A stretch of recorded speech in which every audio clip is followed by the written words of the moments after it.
అందరికీ నమస్కారాలు. Honorable Chief Minister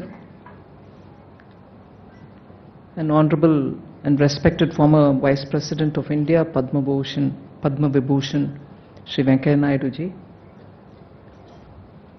Members of Parliament, Dr. Daggubati Purandeshwari ji and also Shri Bharat ji, and the author of this book, Daggubati Venkateshwara Rao garu, and very enthusiastic Visakhapatnam citizens who have come for this program. My namaskaram to all of you all. I feel extremely honored to have been invited for this particular program.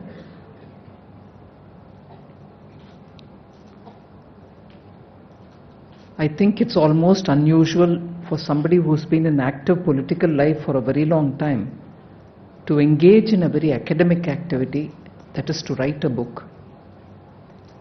Write any book is one thing, which he's already done about 4 or 5 of them. But to write history is not easy at all. To write history requires a lot more rigor. It requires a lot of intensive study.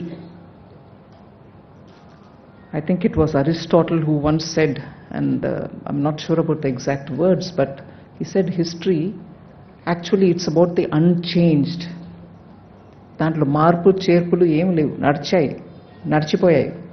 ఆ నడిచిపోయిన విషయాన్ని గురించి రాయడం అనేది, that is why you also have people who say history is normally written by the victors. గెలుపు ఎవరికి పొందారో, ఎవరు గెలిచారో వాళ్ళు వల్ల రాయబడినది హిస్టరీ. దాంట్లో మంచి ఉంటాయి, చెడు ఉంటుంది. మంచి ఏంటి? గెలిచిన వాళ్ళు రాసినప్పుడు వాళ్ళ తరపున జరిగిన మంచిలన్నిటినీ కూడా హిస్టరీలో రాస్తూ వస్తారు. కానీ అన్చేంజ్డ్ అది. Aristotle unchanged, it remains there, it is unchanged. Nobody can change it. What happened happened. But దాన్ని రాస్తున్నవాడు గెలిచిన వాడైతే he writes it in one glorious way. But there are others who are not part of the victorious. వాళ్ళని different లాంగ్వేజెస్లో, వాళ్ళ different ఇంటర్ప్రిటేషన్లో హిస్టరీని రాస్తారు. దాన్ని తరతరాలుగా చెప్తారు. సబాల్టర్న్ హిస్టరీ అంటారు, ఇంటర్ప్రిటేటివ్ డిఫరెన్స్ అంటారు. సో హిస్టరీ బుక్ రాయడం అనేది చాలా కఠినమైన exercise. It cannot receive ready acceptance by everybody. So majority history రాసేవాళ్ళు చాలా సంకోచించి రాస్తారు. కొన్ని అంశాలు రాస్తారు, అన్ని అంశాలు రాయరు. కానీ అక్కడ కూర్చున్నప్పటికీ నాకు అనిపించింది, the title of the book is it's a glimpse of world history. Glimpse అనేది ఎందుకు చెప్తున్నారంటే, ఇంత ఉన్న హిస్టరీని వారు చెప్పినట్టు ఒక 300 odd పేజెస్లో కండెన్స్ చేసి రాసినప్పుడు it becomes only picture, small picture. So it's a glimpse.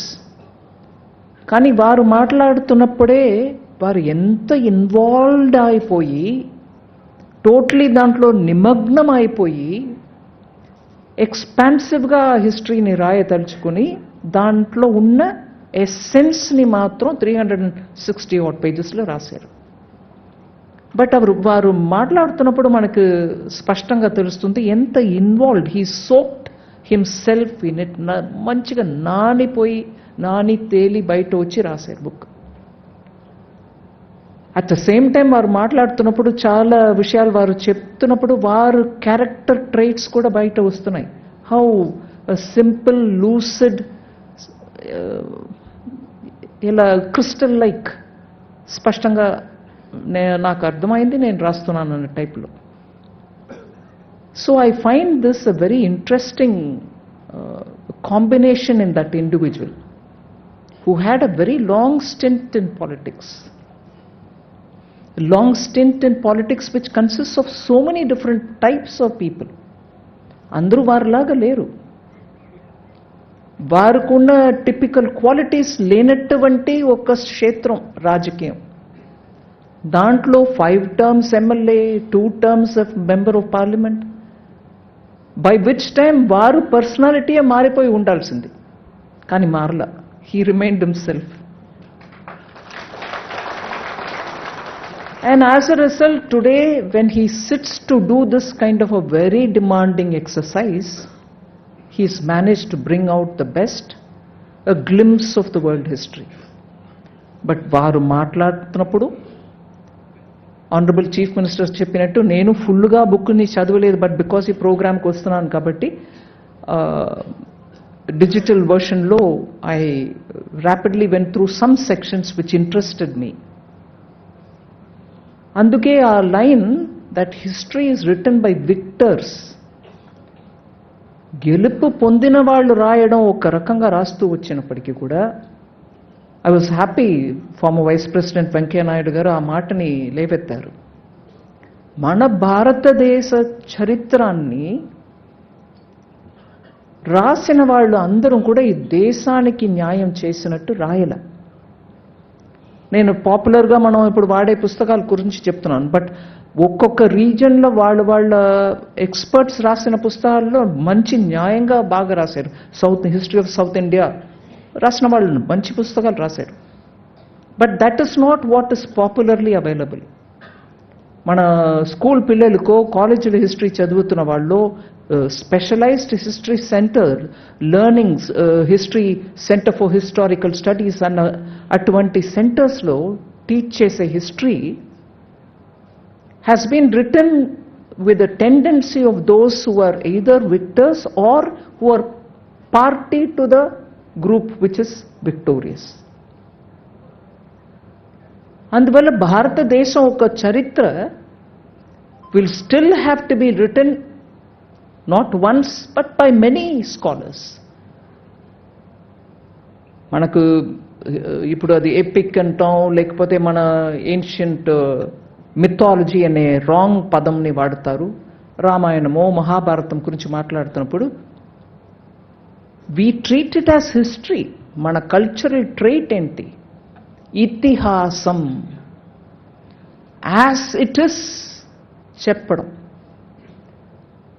As it is చూసిన వాళ్ళు రాస్తే అది ఒకటి. మహాభారతం చూసారా అంటే ఎస్, కురుక్షేత్ర వారని సంజయన్ కళ్ళతోటి చూసినదే కదా రికార్డ్ అవుతుంది. ఇక్కడ జరిగినదని జరిగినట్టు చెప్పడం, దాంట్లో మంచి వస్తాయి, కొన్ని చెడు వస్తాయి, మనకు ఇష్టమైనవి వస్తాయి, మనకి ఇష్టం కానివి కూడా వస్తాయి.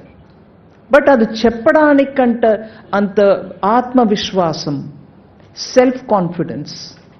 I will say what is happening before me which is good. I will say before me whatever is happening which may not be up to our liking. అది చెప్పడం హిస్టరీలో చాలా ముఖ్యం. అది చెప్పే కల్చర్ మనది. We did not hide unpleasant things. But hiding or painting or whitewashing unpleasantness according to certain moral values, western హిస్టరీలో చాలా జరిగినాయి. వాల్యూ సిస్టమ్స్ కూడా చాలా మారి ఇండియాకు వచ్చినప్పటికీ for a liberal Indian culture Victorian value systems తోటి వచ్చి ఇది మంచిది, అది మంచిది కాదు అని చెప్పే రకంగా మన మీద ఇంపోజ్ చేయబడినవి చాలా ఉన్నాయి. ఆ ఇంపోజ్ చేయబడినవి మనసులో పెట్టుకుని రాసిన హిస్టరీస్ చాలా ఉన్నాయి. అవే మన స్కూల్లో కూడా ఇవాళ వరకే ఉన్నాయి. అవన్నీ పెట్టుకునే ఇవాళ వెస్టర్న్ వరల్డ్, పర్టికులర్లీ యునైటెడ్ స్టేట్స్లో చాలా ఇది కాదు ఇట్లా ఉండాలని అది కూడా ఎక్సెస్ అయింది. వోకిజం అని అమెరికాలో జరిగినది ఏంటి?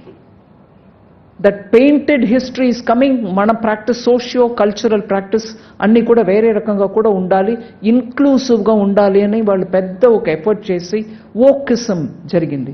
ఇవాళ ఆఫ్టర్ ట్రంప్ వోకిజం కాదు అని చెప్పుకొని they've gone back to something else which was probably what was earlier. అందువల్ల హిస్టరీలో డిస్టార్షన్కి చాలా అటెంప్ట్స్ జరిగాయి. అందువల్ల భారతదేశ హిస్టరీ కూడా ఎయిదర్ మన మీద వచ్చి అటాక్ చేసి రూల్ చేసిన వాళ్ళు రాసిన హిస్టరీ డామినెంట్గా ఉండేది. సో నేషనల్ ఎడ్యుకేషన్ పాలసీ ద్వారా మనం ఇప్పుడు ఏం చేస్తున్నాం అంటే open up the history, let the reality, let the truth about India's history come out. ఎన్నో ఎన్నో ఎవ్రీ రీజన్లో ఉన్నటువంటి హీరోస్ గురించి మనం చదవవలసిన పని ఉంది. నేను అవన్నిట్లో ఇప్పుడు ఎలాబరేట్ చేయట్లా, కానీ అప్పేర్పట్ట అట్లాంటి ఒక పెద్ద సముద్రం హిస్టరీ, ఆ సముద్రంలో డీప్ డైవ్ చేసి బయట వచ్చి దాని గురించి మంచిగా ఒక బుక్ రాశారు వెంకటేశ్వరరావు గారు. So it requires a lot of academic రిగర్. నేను పురంధేశ్వరి గారిని అడిగాను, how did you manage to do this అని. అంటే వారు కూడా అన్నారు, సమయంలో 2 o'clock in the morning లేచి కూర్చొని he'll be reading or writing, నేరం కాలం అలా చూడకుండా he was only preoccupied and he's given us some ఒక పొక్కిషం అనమాట, treasure trove that is given before us. And also because he's written it in Telugu, I think it's a big service to the development of Matrubhasha, and to bring history in your own mother tongue is a very big effort. I appreciate your great service for one, giving history with your perspective, and also to be able to give it in mother tongue. And ఇది glimpse matram kaadu, glimpse of world history matram kaadu, it is an encyclopedic view into global history, panoramic, it looks at all directions, all angles. A great service, great effort. I appreciate the great effort. And of course వారే చెప్పేశారు, అందువల్ల నేను కొత్తగా add చేయక్కర్లా. Next 50 years గురించి వారే కూడా మాట్లాడారు. After Trump world history is different, I'm sure. అవన్నీ కూడా వారు అధ్యయనం చేయాలి. అండ్ దాని మీద కూడా చాలా డెవలప్మెంట్స్, గ్లోబల్ డెవలప్మెంట్స్ని రికార్డ్ చేయవలసిన అవసరం ఉంది. I'm sure he will actively engage in all that. And with all this said, on a very personal note, I don't want to get into too much of that. Wherever it is, wherever such things happen, I always appreciate it. Here I saw, all of us saw, the achievements of a highly achieving family and the members of that highly achieving family coming together. ఇది నేను తెలుగులో probably I can't say it in these many words. నాకు as much as I can speak in English, Telugu acquired language కాబట్టి అంత confidence చెప్పలేను. But ఒక పెద్ద achievement చేయగలిగిన ఫ్యామిలీ, అచీవ్మెంట్ చేస్తూ వస్తున్న ఫ్యామిలీ, దాంట్లో ప్రతి వ్యక్తి అచీవ్మెంట్స్ చేస్తూ వచ్చారు, రాజకీయంగా, సోషల్గా, లిటరేచర్లో, ఫైన్ ఆర్ట్స్లో.